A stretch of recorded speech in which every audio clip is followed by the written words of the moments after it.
It's not as easy as people think. Just because you stay in a lot of hotels doesn't mean you know how to run a hotel.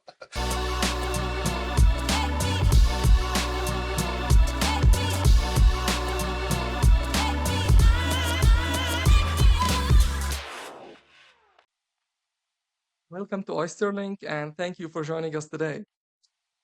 Great to be here. So, could you please introduce yourself and tell us briefly about your career path? Absolutely. Yeah. So my name is Chris Seek, and I'm the CEO of a company called SoliMar International. We're a sustainable tourism consulting firm that's been in existence for over 20 years. And we basically help governments and destinations develop tourism in a way that benefits the local populations and it helps protect the natural and cultural resources that the industry depends on.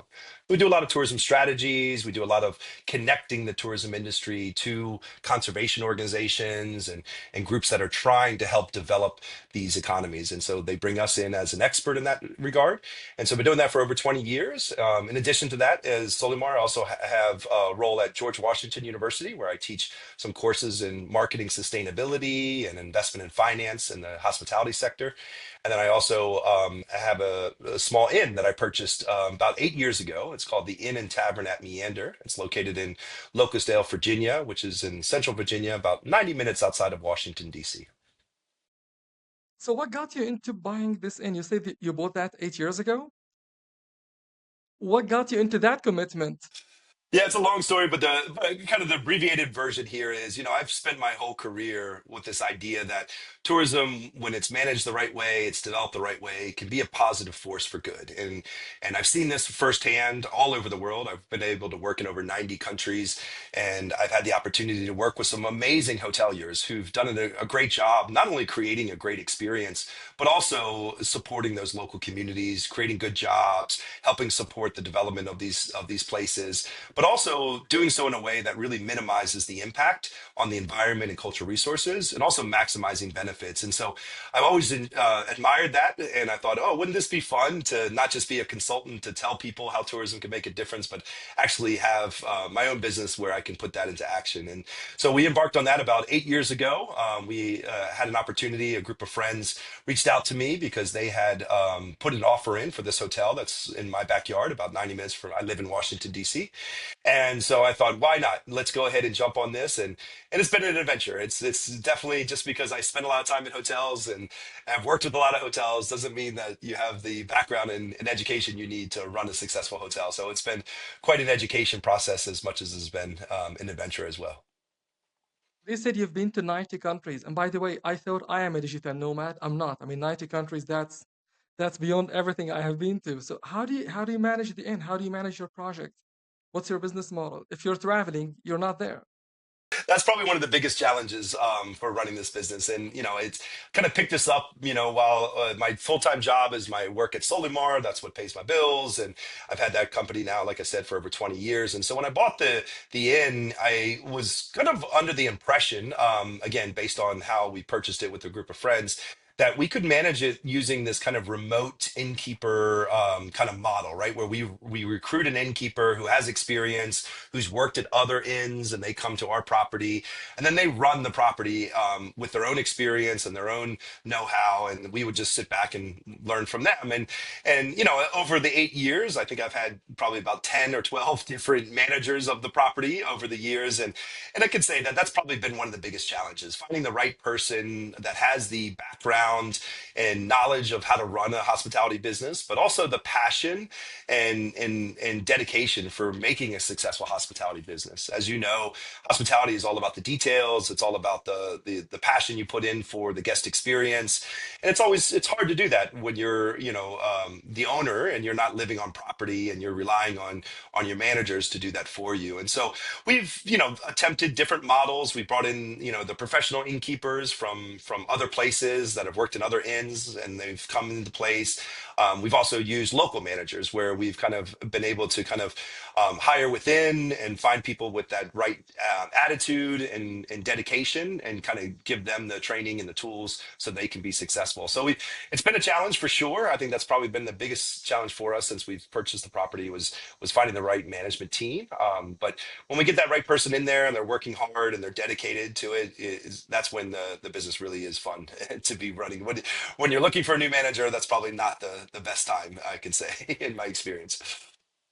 So beyond the technical skills, can I say that passion is something that you look for when hiring for your end? Is it passion? Is there something else you look for?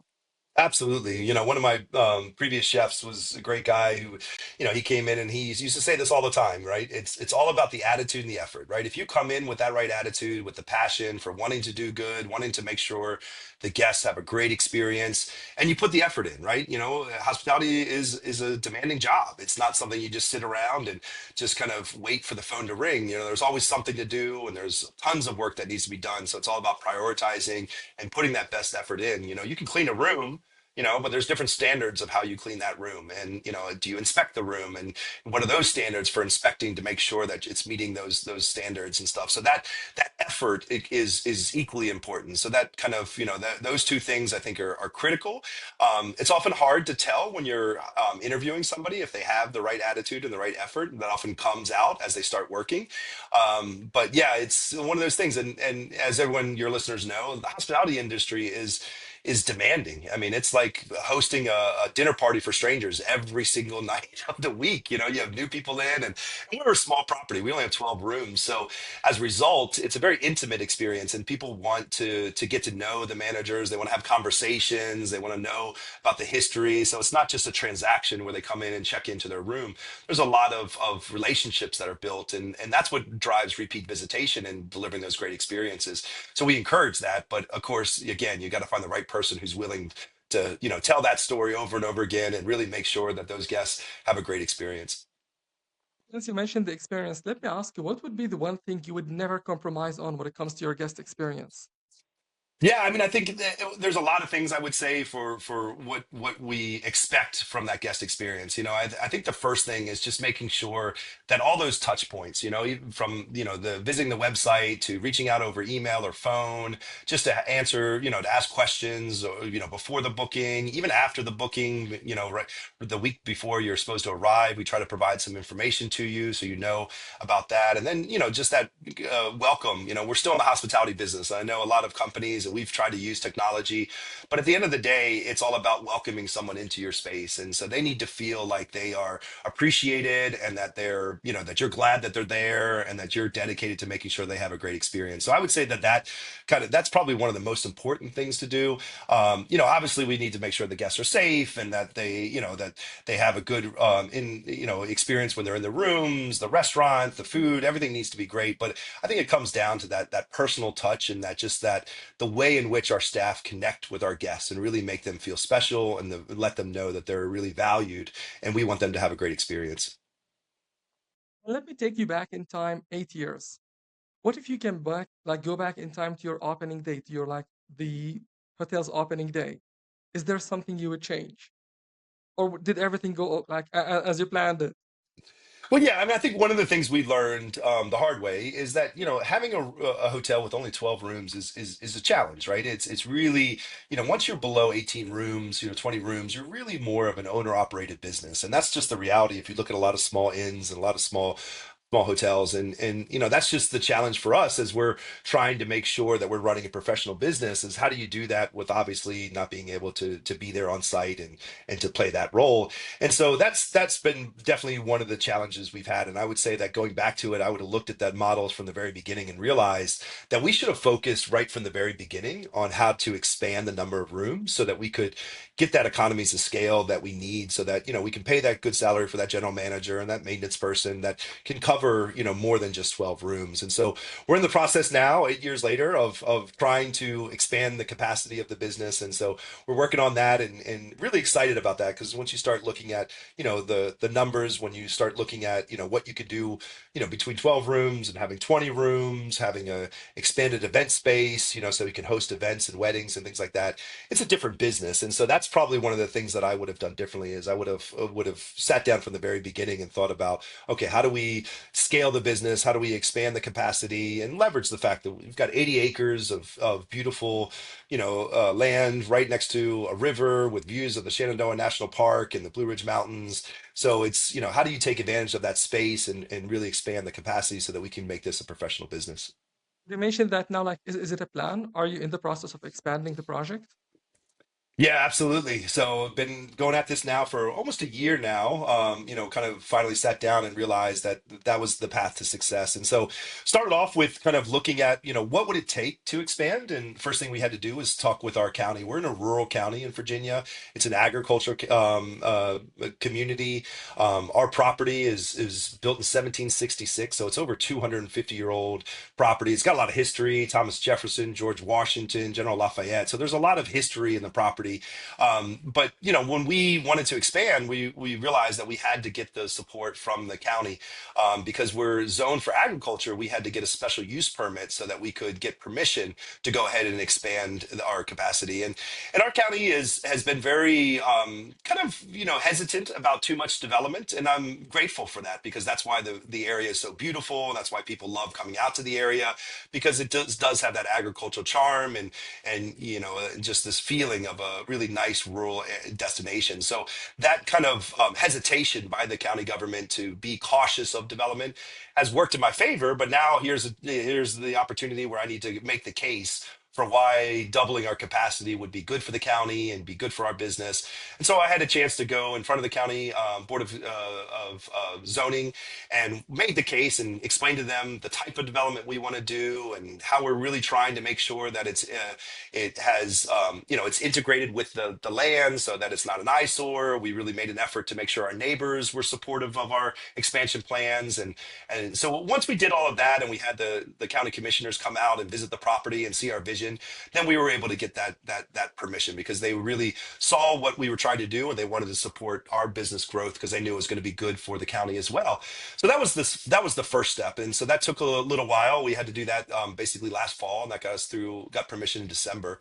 And then ever since December, I've been now working on trying to just raise the capital. So I've been talking with a lot of different partners, potential partners, exploring the business of how it's done historically, but more importantly, the potential in the future. And it's like dating, right? You're trying to find people who have the means to support the vision that you have, while at the same time understanding what they're going to want to bring to the table in both their experience, their capital, and then how we can marry, both the experience that we have over the years, and then look at how to make sure that investment pays dividends for everyone, and that we can make the business a success. So we're in the process of right now. We've got some really good leads right now, some good conversations. So we're excited about the opportunities in front of us, but still have a ways to go.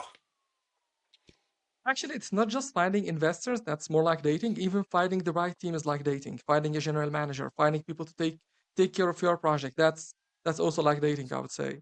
Absolutely. Yeah, absolutely. Because that's the thing, right? In the hospitality business, it's a small business. We're not talking a huge corporation with multiple departments and heads of departments, and it's a small team. We have about 9 people who work at the business right now. We have a group of investors who are pretty passive. They don't really get involved in the day-to-day management with us. They're just kind of, they would like the idea of helping support our efforts to buy the inn. So that's how we have our group of 9 investors that came together when we purchased it back in 2017.